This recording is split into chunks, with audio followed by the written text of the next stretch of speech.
चला नमस्कार विद्यार्थी मित्रांनो, लक्षात घ्या एक मेगा भरतीची जाहिरात आली आहे आणि ती जी जाहिरात आहे ती आहे भारतीय पोस्ट म्हणजे जे डाक विभाग आहे आपलं जे पोस्ट ऑफिस असतं त्या पोस्ट ऑफिस मधली ही मेगा भरती आहे. मग या मेगा भरतीमध्ये त्या ठिकाणी बघायचं आपल्याला तर पहा त्याच्यामध्ये फक्त पात्रता काय असणार आहे तर 10वी पास असणार आहे. पात्रता असणार आहे फक्त 10वी पास आणि यासाठी तुम्हाला कुठल्याही परीक्षेची तयारी करायची नाही, कुठल्याही पुस्तकाचा आता अभ्यास करायची गरज नाही. मात्र फक्त एक आहे ती तुम्हाला मी या व्हिडिओच्या माध्यमातून सांगणार आहे की आपल्याला जर या शासकीय नोकरीला लागायचं असेल, कुठलीही परीक्षा जर न देता जर आपल्याला या शासकीय नोकरीला लागायचं असेल तर फक्त आपल्याला एक गोष्ट लक्षात ठेवायची. तर यासाठी आपल्याला काय करावं लागेल तर लक्षात घ्या, यासाठी पहा या पदाचं नाव आणि पद जर आपण पाहिलं तर जीडीएसचे जर आपण पदांचा जर विचार केला तर जवळजवळ 28,000 त्या ठिकाणी आपल्या ह्या ज्या जागा आहेत त्याच्यामध्ये जीडीएस आहे, त्याच्यानंतर डाक सेवक आहेत. याच्यामध्ये मग आपण जर पाहिलं ही एवढी प्रकारची पद आहेत. मग या पदांचा जर विचार केला आपण तर आपल्याला पात्रता काय काय लागणार आहे तर फक्त 10वी उत्तीर्ण तुम्ही असला पाहिजे. तुम्ही फक्त 10वी उत्तीर्ण असला पाहिजे. तुमच्याकडे संगणकाचं ज्ञान म्हणजे कुणाकडे आता MSCIT असेल तर तुम्ही MSCIT किंवा तुमच्याकडे MSCITच्या ऐवजी CCC वगैरे जे पण कॉम्प्युटरचा कुठलाही कोर्स असेल तरी तो चालणार आहे.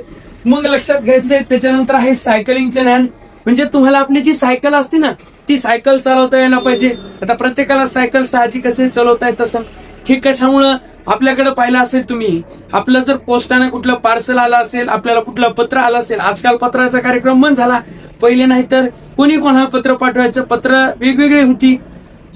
तर आता काय मेसेजवर पाठवायला जे पाठवायचे जे त्याच्या मनात भावना आहेत त्या मेसेजच्या रूपानं पाठवायला येते. त्यावेळेस आपण पाहिलं तर पोस्टातला माणूस असला आपल्याकडे खाकी घातलेली असायची आणि सायकलवर येताना दिसायचा एक पिशवी समोर लटकवलेली दिसत असते. तो जो असतो तो काय असतो तर हेच त्यांचं काम असतं काय तर पार्सल नेऊन देणे. मग तुम्ही माणसानं फक्त जिंदगीभरती यायचे का नाही तर या पदांसाठी तुम्हाला प्रमोशन सुद्धा आहे. तुम्ही भविष्यात वरच्या पदावर सुद्धा जाऊ शकतात, मात्र तुमच्याकडे ती पात्रता असली पाहिजे. तर लक्षात घ्यायचं आपल्याला काय काय लागतं तर 10वी पास असला पाहिजे, संगणकाचं ज्ञान आणि सायकल चालवण्याचं ज्ञान. याच्यासाठी 6 फेब्रुवारी 2026 रोजी आपलं वय कमीत कमी 18 वर्ष असलं पाहिजे आणि जास्तीत जास्त वय 40 वर्षापर्यंतचा व्यक्ती या पदासाठी अर्ज करू शकतो. जर तुम्ही SC किंवा ST कॅटेगरी मधून येत असाल तर तुम्हाला 5 वर्षाची सूट आहे आणि जर तुम्ही OBC प्रवर्गातून येत असाल तर तुम्हाला 3 वर्षापर्यंतची सूट आहे. नोकरीचं ठिकाण हे संपूर्ण भारतभर आहे. मग संपूर्ण भारतभर तुम्हाला काय बाहेर राज्यात जायची आवश्यकता नाही, मग महाराष्ट्रातील आपल्याला तिथे जे झोन असतात ते झोन आपल्याला निवडण्याची संधी आहे. जर तुम्ही जनरल OBC किंवा EWS प्रवर्गातून येत असाल तर तुम्हाला याच्यासाठी 100 रुपये एवढंच फक्त फीस भरायची. त्याच्यानंतर तुम्ही SC ST याच्यामधून येत असाल किंवा महिला असाल तर आपल्याला 1 रुपये फीस नाही, फक्त फॉर्म भरायचा. तुम्हाला एवढी सुविधा दिली. अर्ज करण्याची पद्धत आहे मात्र ऑनलाईन स्वरूपामध्ये तुम्हाला या ठिकाणी अर्ज करायचा आहे. महत्वाची तारखा ऑनलाईन जी नोंदणी आहे ती नोंदणी करण्याची सुरुवात 31 जानेवारी पासून सुरुवात झालेली आहे आणि तुम्ही 14 फेब्रुवारी पर्यंत या पदासाठी अर्ज करू शकता. ऑनलाईन अर्ज करण्याची शेवटची तारीख किती असणार आहे तर 16 फेब्रुवारी असणार आहे. त्याच्यानंतर अर्ज जी आहे तर ते संपादित म्हणजे एडिट करण्याची तारीख परत तुम्हाला दिलेली आहे. ही जी तारीख आहे तुम्हाला पेमेंट वगैरे असेल सबमिट नंतर करू शकता. त्याच्यामुळे तुम्हाला 14 फेब्रुवारीच्या अगोदर त्या ठिकाणी फॉर्म भरून घ्यायची आहे. आता महत्वाची गोष्ट, आता आपण या पदासाठी अर्ज केला तर मग कोणत्या व्यक्तींची निवड केल्या जाणार आहे, कोणत्या निकषावरती याची निवड केल्या जाणार आहे तर लक्षात ठेवायचे आपल्याला जी 10वी पास आहे फक्त पात्रता 10वीची घातलेली आणि आपल्याला काय कमीत कमी आपलं वय 18 वर्ष असलं पाहिजे. आपलं वय 18 वर्ष असलं पाहिजे अधिक 10वी पास, अधिक काय असलं पाहिजे आपण 10वी पास असलो पाहिजे. मग आता कोणत्या व्यक्तींची निवड होणार, परीक्षा तर नाही, मग निवड पद्धती काय आहे तर आपण 10वीला त्या ठिकाणी जी मार्क आहेत त्या मार्कांच्या आधारावरती आपली निवड होत असते. जी 10वीला गुण मिळालेले आहे, जी टक्केवारी आहे. मग याच्यामध्ये याच्या अगोदरच्या जर आपण मागील वर्षांचा विचार जर केला तर आपल्याला जिल्हा निवडायचा आहे, सेफ झोन कोणता असेल तो झोन तुम्ही अभ्यास करायचा आहे. मग लक्षात ठेवा याच्यामध्ये काही विद्यार्थी 80-85 मार्कावर सुद्धा लागले, काही विद्यार्थ्यांना 95% विद्यार्थी त्या ठिकाणी लागलेले.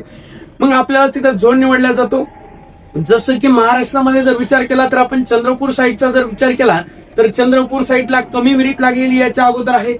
अत्यंत कमी मेरिट ही कुठं लागलेली आहे तर चंद्रपूर असेल, गोंदिया असेल, इकडचे जिल्हे आहेत या जिल्ह्यामध्ये या अगोदर कमी मेरिट लागली होती. कमी म्हणजे 1-2 टक्क्यांचा फरक पडतो. त्यामुळं ज्यांना छान 10वीला पर्सेंटेज असेल अशा विद्यार्थ्यांनी नक्की फॉर्म भरा. कुठलीही परीक्षा न देता फक्त तुम्हाला फॉर्म भरायचा आहे. आणि तुम्ही त्या ठिकाणी महिला असाल किंवा इतर प्रवर्गातून असाल तर तुम्हाला फीस सुद्धा नाही. बाकीच्यांना फक्त 100 रुपये फीस आहे. त्यामुळे सर्वांनी फॉर्म भरा. निश्चित ज्याच्याकडे 80% जास्त टक्केवारी आहे अशा विद्यार्थ्यांनी निश्चित फॉर्म भरा. आणि आपण पुढच्या व्हिडिओच्या माध्यमातून काय घेऊन येणार आहोत तर तुम्हाला फॉर्म भरायच्या अगोदर तुम्हाला जो झोन निवडायचा आहे, कुठल्या झोनला फॉर्म टाकायचा आहे, कुठल्या डिस्ट्रिक्टला टाकायचा म्हणजे कोणत्या विभागाला टाकायचं आहे तर लक्षात घ्या. त्याच्याबद्दलची पण माहिती आपण आपल्या या VK क्लास या युट्यूब चॅनलवरती त्या ठिकाणी, त्यामुळं या चॅनलला सबस्क्राईब करून ठेवा. जी वेळोवेळी नवीन भरतीची अपडेट असेल ती आम्ही या आपल्या युट्यूब चॅनलच्या माध्यमातून तुमच्यापर्यंत नक्कीच पोहोचूया. जी बदल होत राहतात, जे भरतीचे अपडेट आहे, अशा सर्व अपडेटसाठी व तयारी करण्यासाठी VK क्लास हे चॅनलला सबस्क्राईब करा. याच्यावरती आम्ही वेळोवेळी अपडेट देत असतो. आणि आपल्याला कोणता झोन सेफ राहील त्याबद्दल पुढच्या व्हिडिओच्या माध्यमातून आपण या ठिकाणी घेऊन येणार आहोत. भेटूया पुढच्या व्हिडिओच्या माध्यमातून. धन्यवाद.